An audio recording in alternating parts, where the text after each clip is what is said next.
राज्य चालत नाही. न एक यत्न हा क्रियते परराष्ट्र म्हणजे सैव यत्न कर्तव्य स्वराष्ट्र परिपालन. हे उद्योग पर्वातला श्लोक आहे.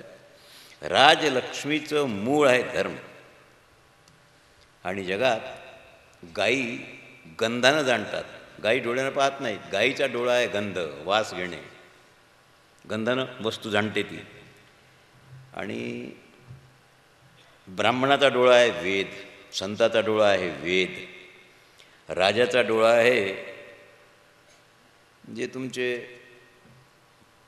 तुम्हाला बातमी देतात, काय म्हणतात त्याला, हां, ते डिपार्टमेंट, CID डिपार्टमेंट, हा राजाचा डोळा आहे. आणि साधारण माणसं फक्त डोळ्यानं पाहतात. ज्याच्या घरी ह्या वस्तू आहेत, जो स्वतः झुकलेला आहे त्याला वाकवावं लागत नाही. पण काष्ट झुकत नाही, तोडावं लागते. पण नदीतला वेत वाकलेला आहे त्याला कोणी तोडत नाही. म्हणून नम्र झाला होता तेणे कोंडिले, इंद्राय प्रणमते नमते बलीयसे. हे या जगात पशु पक्ष्यांचे बंधू आकाशातले मेघ आहेत, पाण्यानं भरलेले. कारण ते जर बरसणार नाहीत मरून जातील. त्यांचे खरे बंधू मेघ आहेत. राजांचे बंधू त्यांचे मित्र आहेत. स्त्रीचा बंधू फक्त पती आहे, न अन्य हा. आणि ब्राह्मणाचे बंधू वेद आहेत. धर्माची रक्षा करायची असेल सत्य सोडू नका. विद्येची नियमपूर्वक उपासना कराल तर अध्ययन पूर्ण होईल. सौंदर्य, ज्याला आपण साज शृंगार वगैरे, हे जे आहे, एखादी स्त्री आहे, एखादा पुरुष आहे, इथे येतो त्यावेळेला तिचा शृंगार कोणत्या ग्रेडचा आहे, आयदर आर्टिफिशियल ऑर नॅचरल, त्यांनी पोशाख कसा घातलेला आहे, याच्यावर त्याचं ग्रेडिंग असते. शृंगारावर आणि वस्त्रावर. वस्त्र सभेला जिंकतात, शृंगार सौंदर्याला नाही जिंकत. सौंदर्य असं असावं की जे शृंगाराला जिंकेल. ही विदुरनीती आहे. आणि भारत म्हणजे भारत. मला असं वाटतं की आचारहीन व्यक्ती की कुलीनता पाहण्याचं काही कारण नाही. अन्य वर्णात जन्म कुठेही घ्या, पण सदाचार सगळ्याकरता आवश्यक आहे. सदाचार म्हणजे शास्त्रसंमत आचार. आणि प्रज्ञादर्शनात सगळ्यात मोठं महत्त्व आहे शीलाला. माणसाची ईर्ष्या हा न दुरुस्त होणारा रोग आहे. ईर्ष्या असेल, तुम्हाला काही मिळत नाही त्यांनी, पण हा माझ्या पुढे का, ही ईर्ष्या. प्रज्ञादर्शनात शिलाचं मत, विद्यामत, धनमत आणि कुलाचा मत हे मूर्खाचे मत आहेत. सज्जनांच्या करता फक्त संयमच हेतू आहे, तर काहीही. प्रज्ञादर्शनानुसार सदाचारशील हे सगळं आहे. देवाला जिंकायला प्रेमयुक्त भजन लागेल, आणि संसाराला जिंकायचं असेल तर विरक्ती लागेल. विरक्तीवातून संसाराला जिंकता येत. त्यात पशुपक्ष्यांच्या ठिकाणी शील नाही आहे. शील फक्त माणसाला पाहावं लागते. तुमचं शील नाही, सगळं आहे तुमच्याजवळ, सगळं शून्य आहे. का मी सकाळी सांगितलं होतं,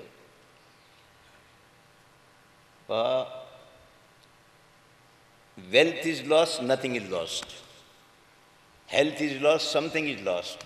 character is lost, everything is lost. त्याला शील म्हणावं. अमात्य, मित्र, अमित्र. आपलं शरीर हा एक रथ आहे, आत्मा त्याचा सारथी आहे, इंद्रिय अश्व आहेत. ह्याची निगा ठेवावी लागेल. इंद्रियाचा संयम ठेवावा लागेल. ज्ञानेंद्रिय काय करतात, कण्वेंद्रिय कोणाचं ऐकतात, आणि यांचं शासन करणारं मन ज्या बुद्धीचं ऐकतो ती बुद्धी कशी. आपण कुऱ्हाडीने एखादं झाड तोडून टाकतो, पण काही कालानं त्याला पुन्हा फांद्या फुटतातच. वाणी ज्याला चोट करून जाते, म्हणजे जखम करते, त्याला निद्राही येत नाही आणि भोजनातही त्याचं मन लागत नाही. कारण तो फक्त रिव्हेंज पाहतो, मी बदला कधी घेईल. म्हणून कधीही मनावर चोट होईल अशा शब्दांनी कुणाचं मन दुखू नका. रात्रंदिवस मृत्यू आहे, व्यक्तित्व आहे धृतराष्ट्राचं. विदुरांनी धृतराष्ट्राच्या व्यक्तित्वाचं थोडं फाडून मग शिवलं आहे त्याला. त्या कापडाला फाडलं थोडंसं विदुरांनी आणि मग सुई दोरा घेऊन त्याच्या व्यक्तित्वाला शिवलं. विदुर आहेत ते, राजाही आहे, भाऊही आहे, पण विद्वत्ता नाही, ज्ञान नाही. त्यांचा निष्कर्ष आहे, अशा व्यक्तीत आर्जव कधी नसणार. त्याचं थिंकिंग जे असते ना ते कुटिलतापूर्ण थिंकिंग असते. आणि काही वेळाकरता पांडवाकरता वाणीनं चांगलं बोलतो, त्यांचे मुके घेतो पोरांचे, पण आतून मरणाची रचना करतो. स्वपुत्राचा पक्ष निचोड आहे त्याचा. विदुर म्हणतात धृतराष्ट्र गुण नाही त्याच्या ठिकाणी. सरळ हृदय आहे असं वाटते, पण त्याचं हृदय वाकड तिकडं आहे, सरळ नाही. सर्व तीर्थाचं स्नान करा. 68 तीर्थ आहेत जगात, भारतात. 68 तीर्थाचं स्नान एका बाजूला, आणि आर्जव ज्या व्यक्तीच्या ठिकाणी आहेत ती व्यक्ती एका बाजूला. समान वजन बरे. आर्जव ज्ञानेश्वरीच पाहते रव्याध्यायात. राजा, पंडूच्या पुत्राच्या प्रती तुझा व्यवहार प्रतिकूल, तुला शोभणारा नाही रे. मी तुला एक गोष्ट सांगतो, ही इथेच आलेली आहे. प्रल्हाद राजे होते हिरण्यकश्यपू मेल्यानंतर. त्याचा एक प्रतिस्पर्धी मित्र होता, त्याचं नाव होतं सुधन्वा. तो होता ब्राह्मणाचा मुलगा. एक केशिनी नावाची कन्या होती, अतिशय सुंदर, चांगली होती. प्रल्हादाने एक हात धरला, सांगितलं माझी बायको हो. त्या सुधन्व्याने दुसरा हात धरला, त्यांनी सांगितलं मी क्षत्रियापेक्षा श्रेष्ठ आहे राक्षसापेक्षा, माझी बायको. तिने सांगितलं बा मला तुम्ही दोघंही सारख्या, तर मी तुमच्या कुणाबरोबर काय कसा व्यवहार करावा, कसं वागावं. ते सांगितलं असं करू आपण, तुझ्या पित्याकडे जाऊ, प्रल्हादाकडे. प्रल्हादाच्या पुत्राचं नाव विरोचन, ब्राह्मण पुत्राचं सुधन्वा. विरोचनाकडे जाऊ आणि त्याच्याजवळ न्याय मागू, किंवा जो श्रेष्ठ असेल त्याचं वरण ही कन्या करेल. प्रल्हादाकडे गेल्यावर प्रल्हादाने पाय धुतले त्या ब्राह्मण पुत्राचे, सुधन्व्याचे. आसन बसायला दिलं आणि त्याला एक गाय अर्पण केली. सांगितलं महाराज तुमच्याकरता एक गाय पुष्ट करून ठेवली आहे, हे गोदान तुम्हाला करतो. आता तुम्ही दोघं मित्र नाही, मित्र दिसतात, तुम्ही कसे काय आले एका वेळेला दोघं. सुधन्वेने सांगितलं राजन आम्ही न्याय करता आलो. ही केशिनी कन्या आहे. केशिनी म्हणजे तिचे कमरेपर्यंत केस लांब होते, bob cut, baby cut, cut no cut, cut नव्हता म्हणून. ही केशिनी आम्हाला दोघाला आवडली. एका वेळेला लग्न कसं होईल, कोणाबरोबर लग्न करावं हिनं, आमच्यापैकी श्रेष्ठ कोण आहे. एका मिनिटात उत्तर दिलं. प्रल्हादाने सांगितलं विरोचना, याचा बाप माझ्यापेक्षा श्रेष्ठ आहे आणि हा पोरगा तुझ्यापेक्षा श्रेष्ठ आहे. तू हारला आहेस. त्यांनी शर्यत लावली होती. कशी लावली होती माहीत आहे काय? जो जिंकेल त्याचं दास्यत्व जन्मभर हारलेल्या माणसाला करावं लागेल. कळून राहिलं ना? Please don't disturb, because it is the link of the lecture. त्याला काय, तुम्ही माझ्या बोलण्याकडे लक्ष घ्या. हे व्यासपीठ व्यासांचं आहे. व्यासपीठाचं वक्तव्य 1 मिनिट ही लीक झालं, कारण लिंकेबल आहे. It is not general lecture, so that you must be alert for this lecture. नाही तुम्ही बसा, दॅट इज नाही. येणाऱ्यांचं असं असते त्यांनी यावं आणि बसावं. अप टू लेक्चर, हे समारंभ सत्कार हे after that, but not beginning time. वक्ता आणि श्रोता यांची लिंक लागलेली असते, तो तार तुटू नये हे मला म्हणायचं आहे. कारण हे मोस्ट इम्पॉर्टंट लेक्चर्स आहेत. मला नाही वाटत की अमरावतीत कोणी या विषयावर बोलला असेल. तुम्ही पुढे काय कराल ते God knows, but up to this time there were no lecture for this types. प्रल्हादाचा न्याय, माझा पुत्र तुझा दात झाला, याला मार की काही कर तुला दिला, हारला, विरोचन हारला, प्रल्हादाचा पुत्र. सुदानबाईने सांगितलं, राजा धन्य आहेस तू, स्वपुत्राची एकटा पुत्र त्याची बाजू न घेता तू धर्मयुक्त न्याय केलायस, सो दॅट तुझा पुत्र तुला परत देतो, मी जिंकला याला परत देतो. विदुर म्हणतात, राजा याला न्याय असं म्हणतात, हा न्याय तू का नाही करत? पंडूच्या पुत्राबरोबर तुझा अन्याय का आहे? जो सगळ्यांच्या हृदयात विद्यमान असणारा परमात्मा, तुम्हाला साक्षात्कार नाही होणार, पण जे ध्यान करणार आहेत त्यांना साक्षात्कार होईल. आणि आत्मसाक्षात्काराला जगत मिथ्या आहे. याच्याकरता गौतम बुद्धांचं चरित्र दी बेस्ट आहे. तुकोबाराचं चरित्र आणि गौतम बुद्धांचं चरित्र यांचं साम्य पाल, यू विल सरप्राईज. विरक्ती दोघांची आहे. श्रीमदाद्य शंकराचार्य जे बोलले तेच गौतम बुद्ध बोलले 2600 वर्षापूर्वी.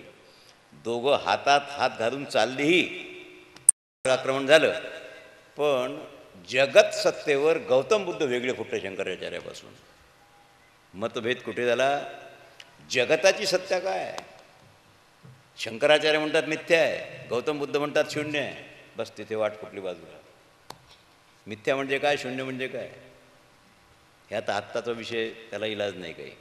Unable to explain due to short time. आणि तरुण वय आहे, 20 वर्षाचं, 6 महिन्याचं लेकरू आहे, तरुण पत्नी आहे आणि राजपुत्र आहेत. हे सगळं असूनही विदिन नो टाईम विरक्त कसे झाले ते? त्यांना तर बंदी होती. 16 वर्षाचं वय होईपर्यंत दरबाराच्या बाहेर नाही जाऊ दिलं त्यांना बापांनी. त्यांच्या अविरक्त होईल, संन्यासी होईल, जाऊ नाही दिलं. सत्संग नाही घडू दिला, कोणी साधू संताचा सहवास नाही. फक्त विलासात ठेवलं त्याला, संपूर्ण विलासात, कंटाळा येईपर्यंत विलास भोग. पण एक दिवस त्यांनी सांगितलं, बाबा मला बगीचात जायचं आहे फिरायला. ठीक, सेवकांना आणण्यात दिली, तुम्ही जा. सडकं फळ वाटेवर दिसू नये, मेलेला प्राणी दिसू नये, म्हातारा माणूस दिसू नये, याच्या प्रिकॉशन्स घ्या. आणि मग रथ घेऊन गौतम बुद्धाला पाठवलं. तर योग होता तो. त्यांना एक म्हातारा पहिल्यांदा दिसला. तो म्हातारा म्हणजे अंगम गलितम परितम मुंडम दशनविहीनम जातम तुंडम, धनुष्याकार असा वाकलेला चालला होता. आता त्यांनी म्हातारा पाहिलंच नाही. तरुण सारखे होता. त्याला विचारलं, व्हॉट इट इज, काय? त्याच्या इथलं माणूस काय असणार? मग आपण सरळ चालतो, हा असा वाकलेला काय? सांगितलं, Maharaj he is old man, over 100, म्हातारपण आहे. आपणही म्हातारे होतो, आपले वाक्याला लागेल, हे असं आपलं शरीर असंच होईल. ते सांगितलं, म्हणजे आपण म्हातारे होऊ का? म्हणजे निश्चित, आपण तरुण झालो म्हणजे म्हातारे होण्याकरताच झालो, आणि म्हातारपण मरण्याकरताच आहे. ठीक आहे, काही बोलले नाही. रथ सुरू आहे मध्यम गती, आणि मग प्रेत दिसलं त्यांना. 10-20 माणसं खांद्यावर प्रेत. रथ उभा केला, उभा कर. हे काय? सांगितलं, महाराज मुडदा. मुडदा म्हणजे काय? माणूस. काय झालं त्याला? सांगितलं, मेला. मेला? असा कसा मेला? सांगितलं, मेला. आपणही मरू काय? सांगितलं, निश्चित मरून. आपल्यालाही 4 माणसं खांद्यावर, अनेबल टू वॉक. सांगितलं, यस. रथ थांबव, बगीच्यात जाणं कॅन्सल. महाराज तर परत आले. परत आले, अर्धरात्रीपर्यंत विचार केला, हे खरं की ते खरं? आपण जे भोग विलास भोगतो हे खरं आहे काय? की आपल्याला उद्या म्हातारं व्हावं लागेल आणि मरावं लागेल, हे खरं आहे? दुसऱ्याच्या खांद्यावर जावं लागेल, स्मशानात जळावं लागेल, हे खरं आहे? हे तर खरं आहे. मग हा भोग बघून काय फायदा आहे? आपण उद्याचे प्रेत आहो की नाही? अरे उद्याचा मुडदा आहो की नाही आपण? रात्री 12 वाजता बायकोला सांगितलं नाही, पोराचाही मुका घेतला नाही, घोड्यावर बसले की निघाले. शेवटपर्यंत 13व्या वर्षी घरी आले 10 मिनिटाकरता. ती पत्नीला संन्यास द्यायचा होता म्हणून राहुलला पाहायचं होतं. 13 वर्षाचे. काय माणूस, भोग काय असेल? एक राजपुत्र सेवक होता गौतम बुद्धांचा. एक प्रवचन ऐकलं की विरक्त झाला, सर्व सोडून दिलं आणि दीक्षा घेतली. श्रमण झाला म्हणजे संन्यासी झाला. गौतम बुद्ध जाणत होते, गौतमांना माहीत होतं की हा राजपुत्र आहे, याचे हॅबिट्स वेगळे आहेत, याला सकाळपासून सायंकाळपर्यंत काय काय भोग लागते, भोजन कसं लागते, सोन्याच्या ताटात जेवते, सगळं माहीत होतं. त्याला सांगितलं आता कसं करशील, इथे तर आमच्या या झोपडीत, ही झोपडी आहे महाराजांची आम्ही राहत होती, इथे तुम्हाला त्या गोष्टी नाहीत मिळणार आणि तुला तर ह्या सवयी आहेत, म्हणून असं कर, इथून 2 मैलावर माझी एक शिष्या राहते, तिचं नाव कात्यायनी आहे, तिच्याकडे तू जेवायला जायचं, रोज दुपारी 11 वाजता जायचं. ठीक आहे. हा त्या कात्यायनीकडे गेला. आता ही वायरलेस टेलिग्राफी आहे सगळी. गौतमांनी तिला सूचित केलं होतं, ह्या राजपुत्राला 1 महिनाभर तुझ्याकडे मी जेवायला पाठवेल. हा राजपुत्र आहे, मी राजपुत्र होतो, तू माझी व्यवस्था केलेली आहेस. हे गेले समोर, सडा घातलेला, रांगोळी घातलेली, पाट मांडलेला, फुलं आहे, स्वागत झालं, सगळं झालं, गालिच्यावर बसवलं, लोड होते, सगळं होतं. आणि जेवायला सोन्याच्या ताटात पंचपक्वान्नाचे भोजन वाढले. जेवले, तृप्त झाले. जेवण झाल्यावर गौतमाने सांगितलं होतं, जेवणानंतर तात्काळ परत आहे. परत आहे. हे 15-20 दिवस चाललं. तो राजपुत्र विचार करत होता, काहीतरी गडबड आहे, सगळे शिष्य तिथे जेवतात, माझीच योजना वेगळी का? 1-2 दिवस कमी राहिले महिन्याला. आणि त्यांनी सांगितलं की आता माझं मन थोडं चंचल होऊन राहिलं, कारण मी हे अन्न खाऊन राहिलो, पौष्टिक अन्न आहे, माझ्या चित्तात कामोद्भव आहे, तो वाढलेला आहे, आणि कात्यायनी अतिशय सुंदर आणि तरुण आहे, हिच्यावर माझं मन गेलं तरी दीक्षा फुकट जाईल, काय करावं? म्हणून त्यांनी सांगितलं गौतमांना, महाराज मी उद्यापासून पंक्तीत जेवण करीन, तिथे जेवायला जाणार. कर. सांगितलं नाही, हा माझा प्रयोग आहे. सांगितलं प्रयोग असू द्या, मी आता जाणार नाही. एखाद दिवशी मला ती कात्यायनी आवडल्यावर मग कसं होईल, मी नाही जाणार. त्याला सांगितलं ठीक आहे, ही माझी शिकवणी होती तुला, मला पाहायचं होतं तू याला कधी कंटाळतो, तुला इतके भोग भोगायला द्यायचे की भोगच तुला कंटाळतील. शेवटी माणूस कंटाळतोच ना. हितम भुक्त्वा सर्व लोकं विशालम क्षीणे पुण्य मर्त्य लोकं विशंती. माणूस कंटाळतो पुण्याच्या भोगाला. हा प्रयोग कुणावर करावा लागतो? रस्त्यावरच्या फकीराकरता नाही, फुटपाथवरच्या राजाकरता करावा लागतो, कारण त्याच्या सवयी वेगळ्या असतात. हा प्रयोग त्याच्यावर करावा लागतो. ज्याला कंटाळा कशी, प्रबोधनानं विरक्ती निर्माण होणं वेगळं, वैराग्य वेगळं, विरक्ती थोडी वेगळी. कमाल कबीराचे पुत्र होते, सोनं दिसलं कबीरांनी मातीनं झाकलं, किंवा न जाणं लहान पोरगा आहे 10-12 वर्ष, उचलून घेईल. कमालने सांगितलं, बाबा तुम्ही संत नाही, संत होऊन राहिले, हळूहळू व्हाल, पण आज तुम्ही संत नाही, लोक खोटं म्हणतात तुम्हाला. काय झालं ते? सांगितलं, तुम्हाला अजून माती आणि सोनं यातला फरक कळतो? तुम्ही मातीवर माती का टाकली? त्यांनी सांगितलं, तुम्ही सोन्यावर माती टाकली. अरे ते तर खरं आहे, सोन्यावर माती टाकली ना, मग तेच तर मला म्हणायचं आहे. अजून 5% बाकी आहेत तुमच्या संतत्वात, सोने रुपयामा मृत्तिके समान. मग मातीत आणि सोन्यात भेद का दिसला तुम्हाला? हिचं विश्लेषण जरा चिंतनीय असते. प्रतिष्ठा, कुलप्रतिष्ठा काय असेल नसेल, तुमच्याजवळ तर सगळं मटेरियल आहे ना. कर्माणी धिया, गीता काय म्हणते, श्रुतेन घोरहा. याकरता साक्षात निवृत्तीचा निवास आहे. पूर्व पश्चिम दक्षिण उत्तर आहे ना, पण ईशान्य, नैऋत्य, वायव्य आणि आग्नेय या दिशांचा विचार करत जा.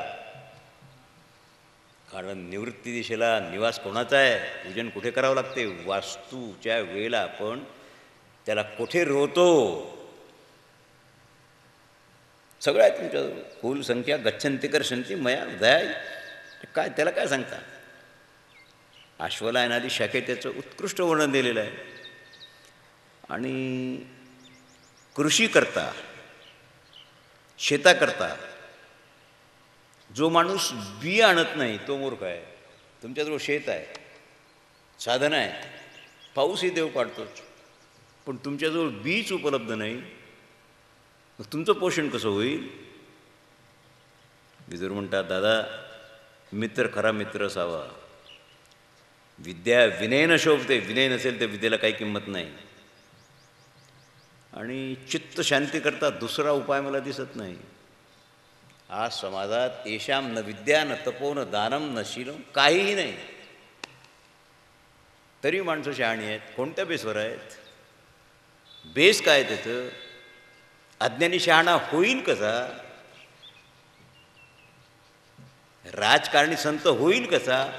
संत राजकारणी होऊ शकतो, मल्टीपर्पज. राजकारणी संत नाही होऊ शकत. It is next to impossible. कारण जी जीन्स आहेत आणि ज्यांनी आक्रमण केलं आहे तुमच्या बुद्धीवर, त्यांना तुम्ही काढू नाही शकत. परशुराम हे अवतार आहेत, ब्राह्मण आहेत, विशुद्ध ब्राह्मण, पण 21 वेळा पृथ्वीला निक्षत्रिय करतात. ही क्षत्रियत्व कुठून आलं त्यांच्यात? हा पालट कसा झाला? ब्राह्मण निक्षत्रिय करू शकतो पृथ्वीला? गौतम बुद्ध क्षत्रिय आहेत 100%. संत कसा झाला? महावीर क्षत्रिय आहेत, राजपुत्र आहेत, संत कसा झाला? कोणते? तुम्ही होऊ शकता काय? नाही नाही. का झाला? तुम्हाला अंतर्बदल घडवावा लागेल. तुमच्यात जे जीन्स आहेत, ऑर्बिलिटीज आहेत, सूक्ष्म आहेत, मॅग्निफाइंग ग्लास नाही दिसणार नाही, ते आपल्या सगळ्या शरीरात from intellect to mind up to physical body हे सगळे पसरलेले आहेत. त्यांना बदलावं लागेल. ते जे ब्राह्मणत्व आहेत, टाईम बिंग त्यांच्या ठिकाणी क्षत्रियत्व निर्माण करावं लागेल. क्षत्रियाच्या ठिकाणी ब्राह्मणत्व निर्माण करावं लागेल. चोखोबांनी ब्राह्मणत्व निर्माण केलं महान जातीत जन्माला येऊन, महाब्राह्मण झाले. हा सायकोलॉजिकल चेंज नाही आहे, याच्याकरता प्रयत्न लागतो. न समर्पित गच्छंत यश्चैते निमित्त कुत. राजा, मी तुला सांगतो, काही बाहेर आहे, काही आत आहे. ज्याला माणसाला झोप येते, जो अन्न खातो आणि नुसतं खाऊन आणि झोपून आयुष्य घालवतो, तो 2 पायावर चालणारा पशु आहे. कोणताही विषय असो. बुद्धीचे शत्रू 17 आहेत. किती? 17. कोणाचे शत्रू आहेत? मनाचे नाही, देहाचे नाही, बुद्धीचे शत्रू. Mind is different from the intellect. Mind मन, इंटेलेक्ट बुद्धी, हे शत्रू बुद्धीचे आहेत. विदुर म्हणतात, राजा, स्वयंभुव मनूचं प्रमाण मी तुला देतो. कारण आता अकलेचा शत्रू म्हणू आपण त्याला. जो माणूस मुठ्ठीत आकाशाला धरून काढण्याचा प्रयत्न करतो, त्याचं वर्णन सांगतो मी. हवेला बांधून टाकण्याचा प्रयत्न करतो, शक्य नाही आहे. हे 17 प्रकारचे शिष्य मी तुला सांगतो. जो अशिष्याला शिक्षा देतो म्हणजे शिकवतो, तुमचा शिष्य नाही आहे. आता मी तुमच्यासमोर बोलून राहिलो, तुम्ही काही माझे शिष्य असाल, त्यांच्याकरता ठीक आहे, पण जे अशिष्य आहेत, माझे शिष्य नाहीत, त्यांना शिक्षा द्यायचा अधिकार मला नाही आहे. कारण मी त्यांना बलात्कारानं सांगू शकत नाही तुला हे करावं लागेल, तो तुमचा दीक्षित नाही आहे. जो अशिष्याला शिकवतो, जो मामुली कामाकरता क्रोधयुक्त होतो आणि जो बलहीन आहे पण बलवानाबरोबर वैर ठेवतो, निश्चित लक्षात ठेवा. जो स्वतःच्या बायकोची रक्षा नाही करू शकत, परक्षेत्रात, याप्रमाणे तुमच्या शेजारी एक शेत आहे, त्या शेतात 2-4 तास काढून त्याच्या शेतात तुम्ही ते शेत पेरता, आणि जो उधार धन घेऊन मुलीचं लग्न करतो, ऋणावरी विवाहो विस्तारीला, आयो ज्ञानेश्वरीची 10 लाख रुपये लागले, 5% रक्कम काढली आणि लग्न केलं, आणि त्याच्यानंतर तुमच्या घरासमोर मागणाराची लाईन क्यू. विवाहावर विस्तारित विवाह नाही, विधी न युक्त करा, 4 प्रकार आहेत. कारण ते फॉर्मॅलिटी करताय. राजा, ज्याच्याजवळ काही नाही पण जो म्हणतो की माझ्यासारखा शहाणा आणि धनवान कोणी नाही, तो पडत मूर्ख आहे. आणि सासरा असून, मी आत्ताच सांगितलं, सुनेबरोबर हास्यविनोद करतो. आजच्या भाषेत सासरा आणि सून एका टीव्हीवर कार्यक्रम पाहतात, तो सासरा अंधारकाला जातो. त्याला इलाज नाही ना. सिनेमातल्या नंगार अंडा त्याच्यावर पाहता लाज वाटायला पाहिजे. 20 वर्षाची सून घरात आहे, मी 70 वर्षाचा म्हातारा तिच्यासमोर हे कसं पाहतो? How is it possible? निर्लज्ज व्यवहार आहे हा. आणि राग नका येऊ देवा, जो बायकोला खांद्याचं सोडून डोक्यावर बसवतो, तिच्याच आज्ञेचं पालन करतो तो. नाही तर हे पहा, हसू नका. सिलेंडर संपल्यावर किती मिनटात आणावं लागते? एक तर डबल सिलेंडर ठेवा. हो आहे की नाही? सिलेंडर संपल्यावर बायकोची आज्ञा झाल्यावर सिलेंडर नाही, माझ्या तोंडाला स्वयंपाक करू काय, हॉटेलीत खाऊन या, वगैरे वगैरे वगैरे. मार्केटिंग तर कपड्याचं तुमच्याकडे नाहीच, ते बंदच झालं. म्हणजे तुमचंही वस्त्र तुमची बायको आणते, कारण तिने ठरवलं आहे यू आर सर्टिफाईड फुल. तुम्हाला मॅचिंग ब्लाऊज पीस आणता येत नाही, तुम्हाला अक्कल नाही, हे सर्टिफाईड झाल्यावर नो क्वेश्चन अरायझेस. विदुर म्हणतात, श्रद्धाहीनाच्या समोर ज्ञान सांगू नका, कारण हे मूर्खातिमूर्ख असतात. आणि चतुश्लोकी काय सांगावं, ह्या ज्या गोष्टी आहेत ह्या धृतराष्ट्राने थोडंसं मध्ये मोडून टाकलं त्या श्लोकाला. धृतराष्ट्र म्हणतो, शतायू होण्याची युक्ती सांग रे हो. त्यांनी सांगितलं शतायू व्हायचं असेल तर आहार विहार याच्यावर नियमन ठेवा.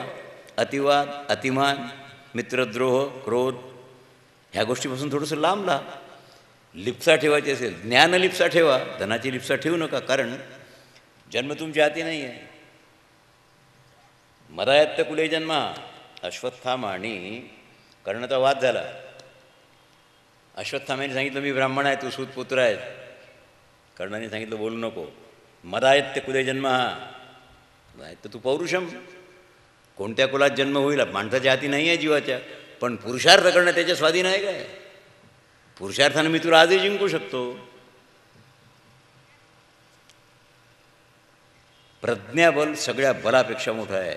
एक बाहुबल आहे, एक अमात्य बल आहे, म्हणजे जसं आपल्या कॅबिनेटचं बल आहे. आपला मुख्यमंत्री आहे, त्याला बल कोणाचं आहे? कॅबिनेटचं. हा अमुक मंत्री, हा टमुक मंत्री, हे त्यांचं बल असतं की नाही, अमात्य म्हणावं त्यांना. आणि अभिजात्य बल हे बुद्धीचं आहे, प्रज्ञाबल बुद्धीचं आहे. त्यात प्रज्ञाबलाची खरी सिद्धी आहे, हे बल आहे. आणि कोणतंही नसतं तर चालेल, पण धनबलापासून सगळी बलं तुमच्याजवळ आहेत, फक्त प्रज्ञेचं बल नाही, सर्व व्यर्थ आहे. सामान्य शिष्टाचार सोडू नका.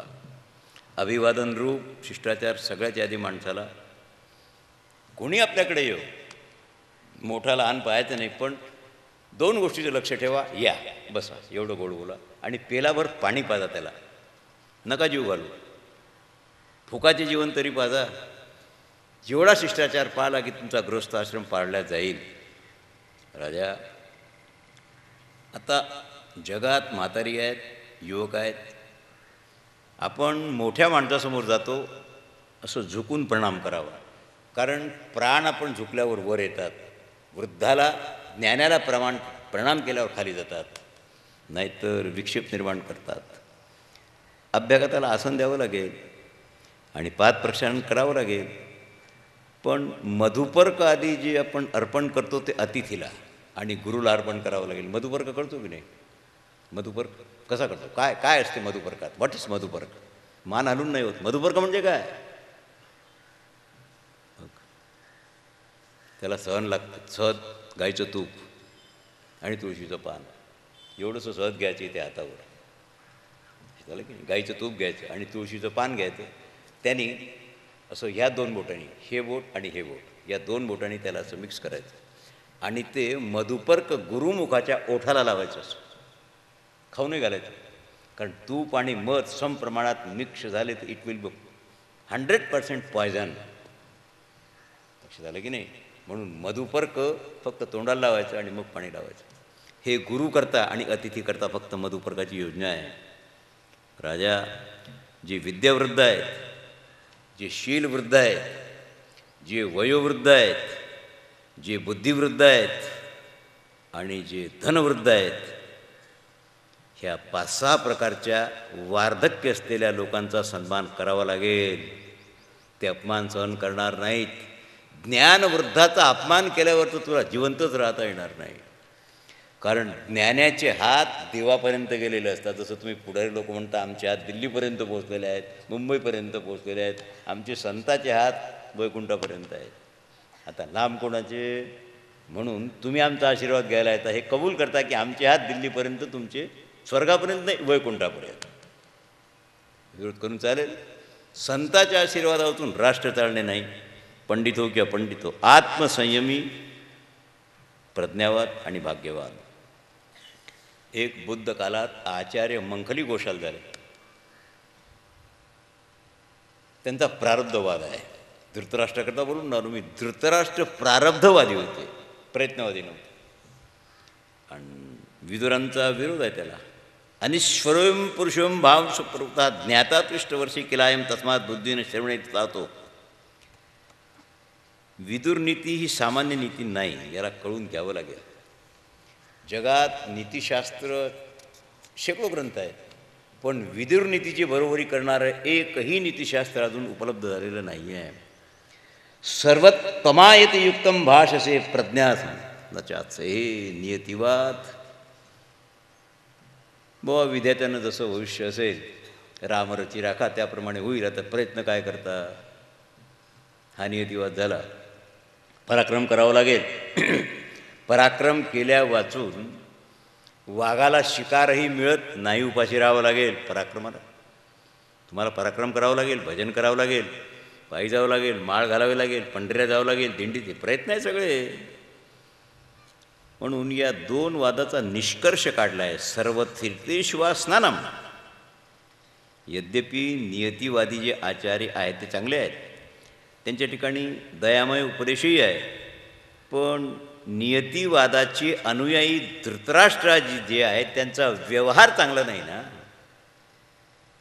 आचार प्रथमो धर्म, व्यवहार कसा आहे तुमचा? तुम्ही जसे पांढरे दिसता, चांगले दिसता, धोतर आहे, सदरा आहे, टोपी आहे आणि खिशात ब्लेडचा पत्ता आहे, म्हणजे तुमचा नियतिवाद. तुमचा वेश काय पाहावं लागेल. भाग्यवाद धर्माकरता स्थान नाही ठेवत. भाग्यवादात धर्म नाही नाही नाही. का नाही? न जातु कामान्य भयान्य लोभान धर्मम तजो नित्य छेतो हो नित्यो धर्मस्पतिक नित्यो नित्यो जीवो धातुरसत्व नित्या. धातुरूप शरीर अनित्य आहे, यातला आत्मा नित्य आहे. याकरता काम, भीती, लोभ कशाच्याही भीतीनं धर्मत्याग करता येत नाही. आणि त्याला सोडून नित्याचा आश्रय घ्यावा. नित्य फक्त परमात्मा आहे. जीवही नित्य आहे, पण तो साधी शांत आहे, अनादि अनंत नाही आहे ना. साधी शांत, अनादि शांत, अनादि अनंत, तीन भाग तुम्हाला पाडावे लागतील. नियतिवादाचा जो सिद्धांत आहे तो अविवित्सा, म्हणजे वस्तू प्राप्त करण्याची इच्छा. ही वस्तू मला मिळाली पाहिजे. आता तुम्ही लॉटरीचं तिकीट घेतलं, तुमच्या हाती आहे काय? येईल की न येईल? न येईल. पण पंढरीला यंदा काही झालं तर जायचं, हे तुमच्या हाती आहे की नाही? That's all. लॉटरी तुमच्या हाती नाही, पण पांडुरंगाची लॉटरी तुमच्या हाती आहे. त्याला आपण पाहू म्हणतो. आता हळूहळू आपल्या महाराष्ट्राच्या कॅबिनेटमध्ये बदल होईल. आम्ही जो दिल्लीला निर्णय घेतला आहे हिपच्या ॲडव्हायझरी बोर्डात, मी त्या ॲडव्हायझरी बोर्डाचा सभासद आहे 14 लोकात. आम्ही महाराष्ट्रात 5, आजपर्यंत आम्ही त्या घाणीला हात नाही लावला आहे, पण आता मी प्रयोग करून पाहणार आहोत. महाराष्ट्रातले सगळे लोक जाणतात अशा 5 संतांना उभं करायचं आहे. आम्ही तुम्हाला आशीर्वाद देऊन निवडून आणू शकतो, तो आम्ही स्वतः का नाही येऊ शकत? बरोबर आहे की नाही? त्यांना कॅबिनेटमध्ये जाऊन हळूहळू प्रवेश, धीरे धीरे साहिबा धीरे सब कुछ होय. कायदा नाही करता येणार, पण सौजन्यानं हे सांगतात, माझ्यासारखे होय ग बाई सांगता येईल की नाही? साहेब निवडून यायचं असेल तर माळ घाला, पायी दिंडीत चला, 2-3 मुक्काम, हे सांगता येईल की नाही? त्याला माहीत आहे की हे विरोधात गेले की 10 लाख मतं गेले, त्याच्या बापाला यावं लागेल दिंडीत. म्हणजे अंडर प्रेशर काही काही गोष्टी करून घ्यावं लागतात. आम्ही मधाचं बोट नाही सांगत तुम्हाला. त्याच्यामुळे महाराष्ट्र धर्म सिद्ध होईल. कारण आता हे अनेक धर्म जे मध्ये उभे राहिले ना, हे विटंबना आहे. ही विटंबना आपला वैदिक धर्म आहे, वेदाज्ञेचं पालन करतो आपण, म्हणून थोडा प्रवेश करावा लागेल. अविचित्साचा अर्थ थोडंसं अभावरूप आहे. आता वेदाच्या छांदोग्य उपनिषदात काही कथा आहेत. नारद त्यांच्या वेळेला सगळ्यात मोठे वेदाचारी होते. सगळ्यात मोठे वेदाचारी महर्षी नारद होते. आणि ऋक् साम यजुरूपी त्रयी विद्येला जाणणारे वेदांग परमज्ञानी. एकदा सनत कुमार आणि नारदाची भेट झाली. नारद वेदविद आहेत, पण संतांच्या सभेत ब्रह्मदेवाच्या सत्स्वरूपात वेदविद वेगळा आणि आत्मविद वेगळा झाला. ब्रह्मदेवाने सांगितलं, नारदा तू वेदविद आहेस, पण सनत कुमार आत्मविद आहेत. हा फरक कळून घ्या. कणू सांडोनी उपणला कोंडा. वेदविद नारद आहेत, कुणी बरोबरी नाही करणार, पण आत्मविद नाहीत. आत्मविद आहेत सनत कुमार. 5 वर्षाच्या लेकराप्रमाणे आजही नग्न राहतात. थोडंसं तुम्ही जर 65पर्यंत गेले तर तुमच्या लक्षात येईल. चांगदेव महाराज 1400 वर्ष जगले, आत्म्यापर्यंत गेले होते. यार आत्म्याला जाणलं, पण ब्रह्म नाही जाणलं, म्हणून 65 निर्माण आली. आत्म्यापर्यंत जाल तरी काम होत नाही. कापुराचा जसा कण एकच आहे. स्वस्ति श्री वटेशी जो लपोनी जगदाभासू दाविग्रासू प्रगटला करी, प्रगटे तव तव न दिसे, लपे तव तव आभासे, पण प्रगट ना लपाला असे न खोमता जो. हे माऊलीने सांगितलं चांगदेवाला 65. हा जो आरंभ आहे ना, हा साधारण आरंभ नाही. प्रज्ञादर्शन कर्मज्ञान याचा समन्वय केलेला आहे. निवृत्ती मार्गाची परंपरा आहे. आणि गीतेत बुद्धियोगशास्त्र थोडंसं वेगळं सांगितलेलं आहे. विशिष्ट कल्याणमयी प्रज्ञा. एकटा प्रज्ञावाद नाही आहे. एकट्या प्रज्ञा, मी म्हणतो आपण किती ज्ञानी असू आणि भजन नाही केलं तर, कारण भजन हे साध्यरूप साधन आहे ना. हो, ज्ञानी असू द्या, ब्रह्मप्राप्तीचं साधन वाचवणी ज्ञानी विणय की कबूल आहे. मला तुम्हाला सांगतो, मी तुम्हाला मुलीचं लग्न करायचं आहे, त्या मुलीकरता साधन आहे कन्यादान करणारा पिता, लग्न राहून देणारा ब्राह्मण. ही साधन झाली. साध्य आहे पती आहे, आणि नियम आहे की साध्य प्राप्तीनंतर साधकाचं साधन सुटून जातं. पती साध्य प्राप्त झाल्यावर आईबापाचं काम राहिलं की बामणाचं राहिलं, सुटले. पुढे तिचं साध्य आहे पुत्र आहे, त्याचं साधन आहे पती. मग जसं लग्नानंतर पती साध्य मिळाल्यावर आईबाप सुटले, तसं पुत्रप्राप्तीनंतर पती सुटेल का? नाही. का? अरे ते साधन होतं, हे साध्यरूप साधन आहे पती. त्याप्रमाणे ज्ञानानंतरही भजन हे साध्यरूप साधन आहे, म्हणून सोडता येत. हा जो सिद्धांत आहे, हा स्पेशली वारकऱ्यांचा सिद्धांत आहे. अमत्मातौ पामादौ मच्युतीपदम समयम गोमयवा परमावय. वेदाची रुची आहे. वेद म्हणतो तुम्ही नुसतं बुद्धीच्या भरोश्यावर राहू नका. बुद्धी चांगली आहे, पण चांगली बायको एखाद्या वेळेला खरं खोटं बोलते.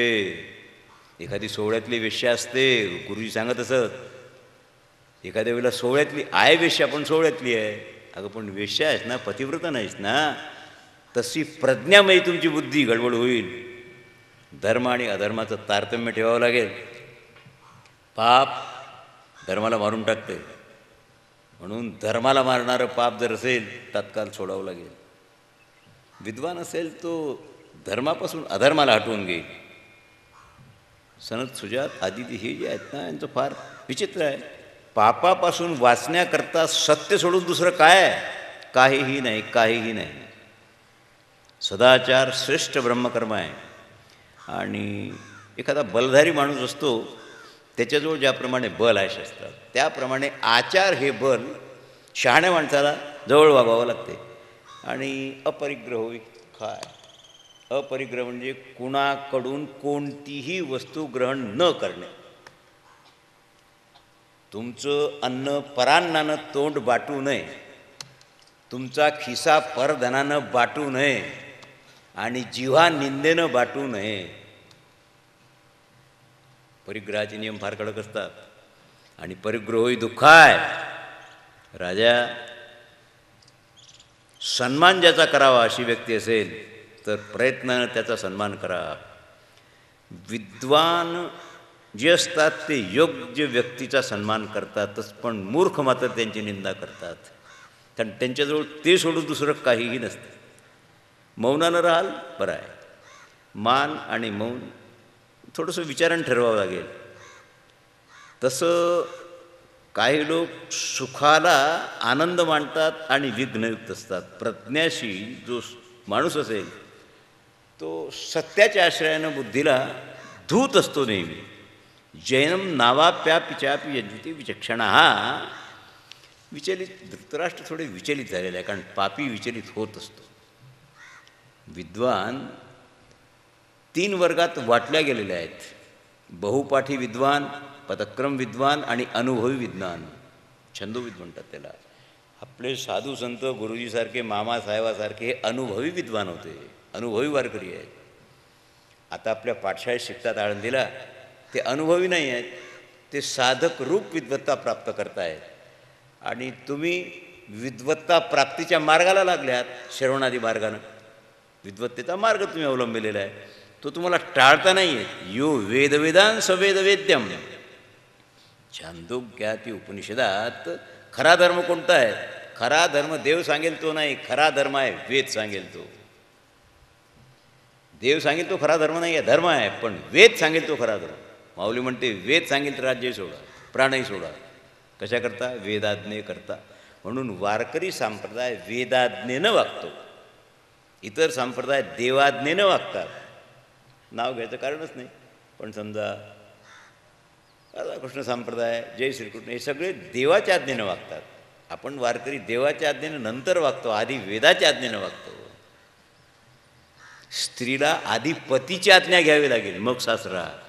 असेल तुझ्या नवऱ्याचा बाप, पण आज्ञा प्रमाण कोणाची? सासऱ्याची आज्ञा मान्य आहे, पण पतीची प्रमाण आहे. त्यातला थोडासा फरक जो आहे हा न्यायोचित फरक आहे. आणि हे सगळे प्रकार आहेत. या प्रकारात, या संधी पर्वात जेवढं काही आलेलं असेल नसेल, प्रत्यक्षदर्शी जे त्या सर्वदर्शी असतात ते महाभारतात सनत सुजात ऋषी आदी उपनिषदाचे आचार्य आहेत ते. आता हा जवळजवळ 550 श्लोकांचा प्रजागर पर्व आहे. मी तुम्हाला किती श्लोक सांगू शकतो यातले? 10-20 एवढे सांगू शकत नाही. इत्यर्थ, मतितार्थ हे सगळं होईल. पण जेव्हा अतिउत्कृष्ट विदुरांनी नीती सांगितली, त्यावेळेला म्हातारा आहे, धृतराष्ट्र आहे, पोराकडे आसक्त आहे, धनाचा, राज्याचा, पण परिणाम झाला थोडासा. त्यांनी सांगितलं, विदुरा, बृहस्पती तुझ्या वैवईचं बोलणार नाहीत का? उत्तम तू रात्रभर मला सांगितलं आहेस, पण माझी शंका कायम आहे. मला वाटते की माझा दुर्योधन, माझा दुःशासन मरेल, मृत्यू त्याचा ग्रास करील, तेव्हा मृत्यू म्हणजे काय मला समजून सांग. त्यांनी सांगितलं, दादा मला याचं उत्तर माहीत आहे, पण मी दासीच्या पोटात जन्माला आलो, त्याच्यामुळे मला सांगता नाही येणार. मी माझ्या गुरूंना बोलवतो म्हणून सनत सुजातांचं आवाहन केलं. नग्न आहेत 5 वर्षाच्या बालकाप्रमाणे, सुवर्णासन सिंहासनावर बसवल्यावर सनत सुजातांचं पूजन केलं. 1 मिनिटात सांगतो तुम्हाला.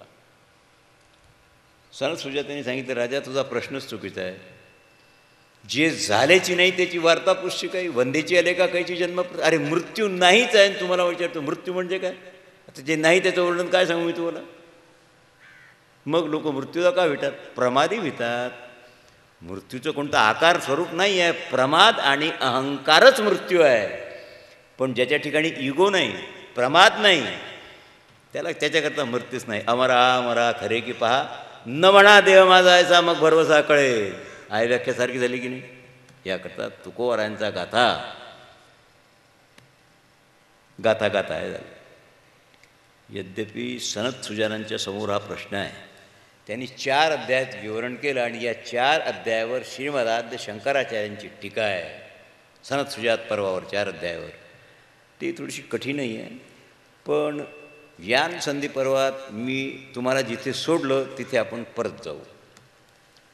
संजय निरोप सांगायला आला, कारण रात्र संपली. विदुरने ते सांगितल्यानंतर दिवस निघाला आणि संजय दरबारात आला. अजून जागेवर आलो ना आपण. प्रवचनकारांनी लक्षात ठेवावं, जागेवर येत जा, भरकटू नका. संजयाने प्रणाम केला आणि सांगितलं धृतराष्ट्राला, महाराज पहिल्यांदा मी तुम्हाला अर्जुनाच्या रथाचं वर्णन सांगतो. म्हणले अर्जुन नंतर. अर्जुन ज्या रथावर आरूढ होतात, तो जो रथ आहे ना, तो विश्वकर्मा त्वष्ट्याने निर्माण केलेला आहे. आणि प्रजापती आणि इंद्र यांनी मिळून ह्या रथात दिव्यता निर्माण केलेली आहे. युद्ध समयाला हनुमंतराय ध्वजेत असतात, सर्वत्र नसतात, पण युद्ध समयाला त्यांचं स्थान म्हणजे अर्जुनाच्या तो मूर्तिमान शंकर हो. तर भीमाच्या आग्रहामुळे राहिले ते.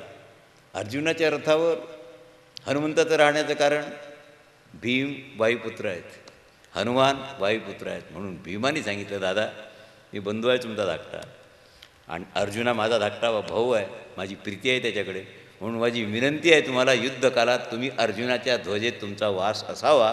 म्हणून भीमाचं म्हणणं ऐकून उन्हात नका बसू, उन्हात इथे बसा. कारण काय, मला तुमचा त्रास मला होऊन राहिला, तुमच्या तोंडावर ऊन आहे, मला कळून राहिला त्रास तुमचा, प्लीज कमी आहे दिस साईड.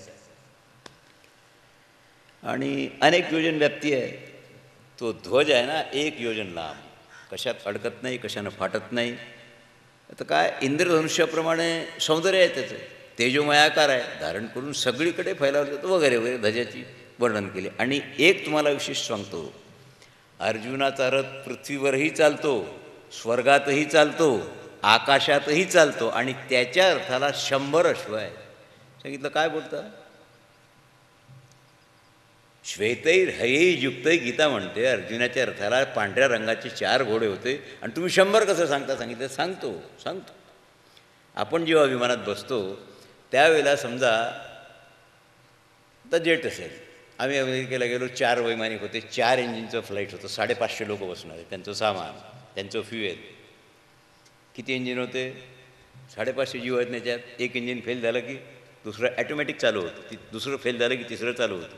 याच्याकरता डबल वैमानिक, डबल कॅप्टन आणि 4 इंजिन.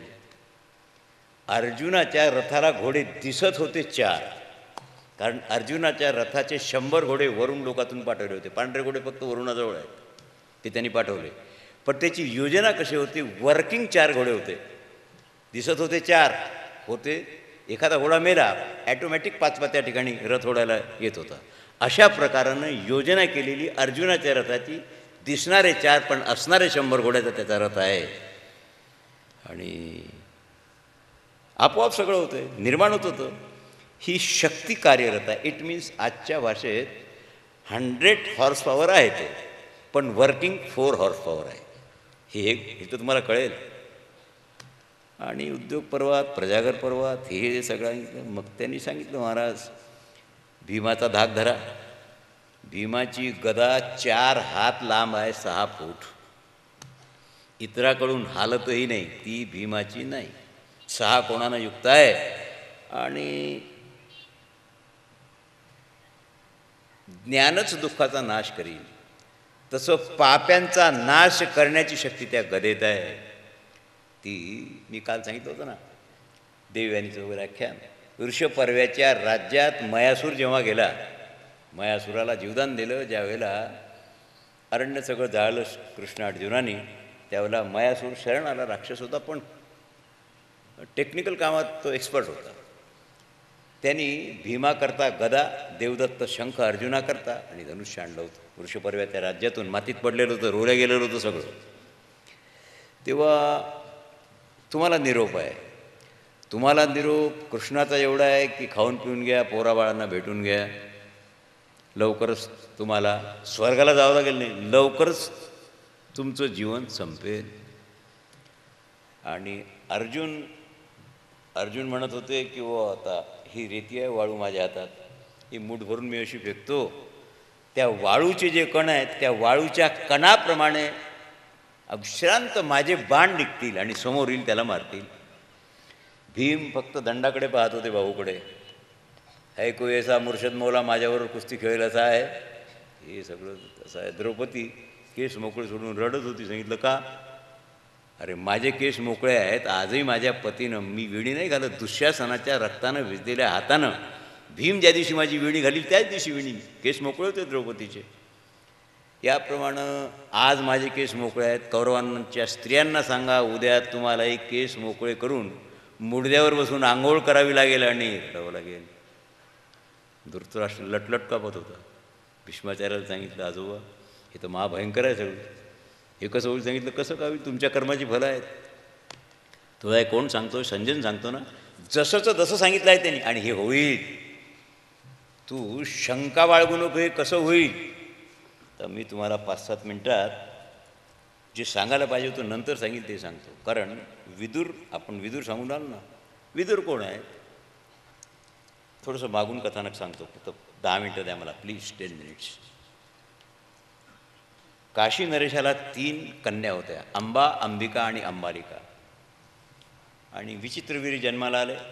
तुम्हाला माहीत आहे, गंगानंदन भीष्म. आता त्यांचं वर्णन काय करावं, इच्छामरणी आहेत. गंगेनं स्त्री रूपानं ज्यांचं वर्णन केलं, गंगा राहिली नाही. कारण गंगेकडे जन्म झाला की आम्हाला पाण्यात सोड ही वसूंची प्रार्थना ऐकली आणि 7 पोरं पाण्यात सोडून दिले गंगेत. जन्म झाल्याबरोबर 8व्या वेळेला अडवलं. ते सगळ्यात धाकटे वसू होते, तेच भीष्माचार्य. आणि गंगेनं करारानं लग्न केलं होतं, करारानं. गंगा जेव्हा गंगेच्या काठावर फिरत होते राजे सायंकाळी, त्यावेळेला राजाच्या उजव्या मांडीवर येऊन बसली प्रतिपाद्यांच्या वडिलाच्या. सांगितलं, राजे मला पत्नी म्हणून ग्रहण करा. सांगितलं, नाही नाही नाही, मी धार्मिक राजा आहे. तू माझ्या डाव्या मांडीवर बसली असती तर मी तुला पत्नी म्हणून ग्रहण केलं असतं. डाव्या वामांकावर स्थान आहे पत्नीचं, तू उजव्या मांडीवर बसली. उजव्या मांडीवर स्थान कन्येचं किंवा सुनेचं आहे, पत्नीचं नाही. म्हणून मी तुला सून करून घेईन. माझा मुलगा इथे येईल फिरायला, तेव्हा तू त्याचं वर्णन कर वगैरे. पुढे कथा तर लांब आहे. आणि गंगा निघून गेल्यानंतर मग जरा पंचायत होती. गंगेबरोबर संसार केलेला माणूस साधारण स्त्रीबरोबर संसार करणार नाही. मग लग्न झालं मत्स्यगंधेबरोबर. पराशरांचा, व्यासांचा जन्म आहे. कोळ्याची नाव आहे, कन्या आहे, 16 वर्षाची, नाव चालवते फुकट. श्याम वर्ण आहे, अतिसौंदर्य आहे. ते पराशर ऋषी आले तिथे आणि नावेत पलीकडे गेले. तो नावेतच हे सगळं घडलं. जलावर नाव आहे, नावेत बीजारूपण कसं होते ह्या शंका नाही आहेत. ह्याच्या पाठीमागं फार मोठं विज्ञानाने कारण आहे. व्यासांचा जन्म अभिप्रेत आहे आणि पोटात जो गर्भ आहे तो व्यासांचा आहे. लग्न झालेलं नाही आहे, व्यासांचा गर्भ उदरात आहे. ते नावाडी होते वडील, म्हणून तिनं तो गर्भ एका विशिष्ट ठिकाणी टाकला. तर टाकल्यानंतर तर प्रगटीकरण तर होईल. मी उपाधीचे भेद हे तुम्हाला सांगेल. कारण डॉक्टर शर्मांनी चेन्नईला 2002मध्ये हा प्रयोग केला. परवा तुम्हाला सांगितलं होतं, म्हशीच्या गर्भातून लिक्विड काढलं गर्भाशयातून आणि ते 32 पात्रात, 24 पात्रात एवढं टाकलं. 6 महिन्यानंतर एवढे वगारू 24 जन्माला घातले. 24 वगारू जन्माला घातले. ते 6 दिवस जिवंत होते. या क्रियेप्रमाणे विज्ञानाच्या गांधारीच्या 100 पुत्रांचा जन्म झाला. आणि मग त्या कन्येबरोबरचा हा विवाह होता. तुझी मुलगी मला देत नाही, कारण माझा मुलगा आहे मोठा. भीष्माचार्य होते वगैरे. भीष्माचार्यांच्या सारथ्याने सांगितलं की तुमचे वडील उदास आहेत, त्यांना आवडलेली मुलगी त्या कोळ्यानं दिली नाही. आले रथात बसून, आईला नेलं, बापाचं लग्न पोराने सगळं झालं. विचित्र मुलगा झाला, विचित्र वीर. आता याचं लग्न कुठे करावं? भीष्माचार्य ज्येष्ठ आहेत. भीष्माचार्यांनी काशी नरेशाला सांगून पाहिलं की आमचा मुलगा विचित्रवीर्य आहे आणि 3 मुली तुझ्या आम्हाला देशील तर चालतात. त्यांनी रिजेक्ट केल्यावर भीष्माचार्य एकटे गेले, सैन्य नाही, रथ घेऊन गेले आणि काशी नरेशात स्वयंवरात आलेल्या सगळ्या राजांना 24 मिनिटात पराभूत केलं. एक घटना म्हणजे 24 मिनिट्स. 3 कन्या रथात घातल्या. अंबा, अंबिका, अंबालिका घेऊन आले हस्तिनापूरला. अंबेनं विनंती केली, सांगितलं, महाराज माझं प्रेम आधीच शाल्व नरेशावर आहे, आमचं जुळलेलं आहे. आणि माझ्या मनात जर शाल्व असेल तर तुमच्या भावाबरोबर माझं लग्न करून उपयोग काय? शरीर राहील त्याच्याबरोबर, म्हणून मला सोडून द्या. सोडून दिलं. शाल्वाकडे गेली ती अंबा. तिने सांगितलं, राजा मी तुझ्यावर लग्न करायला आलं. सांगितलं, आता नाही करत. मी लग्न केलं असतं पण परपुरुषांनी तुला रथात घालून हरण केलं आणि नाईलाज म्हणून तुला सोडलं, म्हणून मी आता तुझ्याबरोबर लग्न करत नाही, तुला वाटेल तिथे. पुढे तिने तप केलं. 2ऱ्या जन्मात तप केलं, 3ऱ्या जन्मात तप केलं आणि मग शिखंडी भीष्माचार्य करता. बरं का?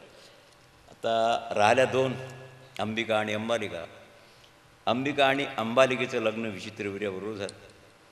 2 पत्नीच्या अतिभोगामुळे त्याला क्षय झाला आणि मेला. आता शासनाचा करता कोण? मेला आता कोण? आणि द्वापरयुगात, कलियुगात नाही, द्वापरयुगात देवराजच्या पुत्रोत्पत्ती ही ऋचा आहे, वेदाची मंत्र आहे. आपत्काल असेल तर दिराकडून संतती निर्माण करा. आत्ता व्यास मोठे धीर आहेत की नाही? मी तुम्हाला संबंध सांगितलाच आहे. म्हणून मत्स्यगंधा जरी होती तरी महाज्ञानी होती. व्यासांना बोलावलं, आज्ञा दिली पुत्र म्हणून, सांगितलं तू माझा पुत्र आहेस ज्येष्ठ आणि कानीन गर्भ आहेस, म्हणजे कानीन लग्नाच्या आधी झालेला आहेस, तुला माझ्या आज्ञेचं पालन करावं लागेल. या कुलात संतती नाही आहे, तरुण आहेत अंबिका आणि अंबालिका, यांच्या पोटात तू पुत्र निर्माण कर.